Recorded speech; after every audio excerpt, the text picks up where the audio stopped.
Le club mediarh.com, Alexandre Lichamp.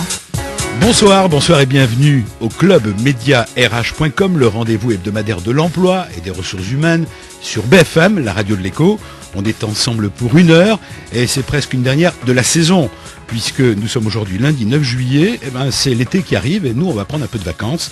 On sera de retour bien sûr le lundi 3 septembre avec beaucoup de surprises. En attendant, comme chaque lundi, un tour de piste, un tour d'horizon, coup de projecteur, enquête sur tout ce qui fait l'actualité des ressources humaines et de l'emploi, avec comme chaque lundi nos confrères et consoeurs partenaires de l'émission.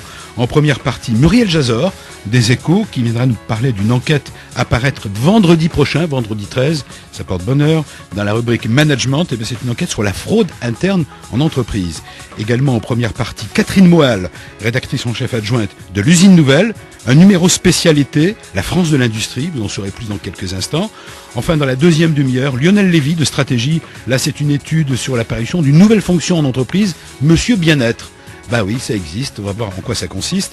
Vous pensez que c'était le DRH qui était Monsieur Bien-être? Ben non, il y a un Monsieur Bien-être, ça vient peut-être des États-Unis. Et enfin, comme chaque lundi pour clore cette émission, Anissé Mbida de 01 Informatique, pour Quoi de neuf au bureau. Voilà pour la partie média. Alors pour les invités, nous recevrons en deuxième partie toujours Stanislas Berthelot, directeur marketing de KDS, qui a mené une étude mondiale sur les notes de frais dans les entreprises. Je suis sûr qu'on va découvrir des choses assez étonnantes.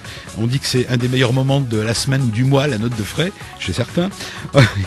En première partie, toujours, nous aurons le plaisir d'avoir, et c'est sa première interview sur BFM, François Béharel, le nouveau président de Védior France.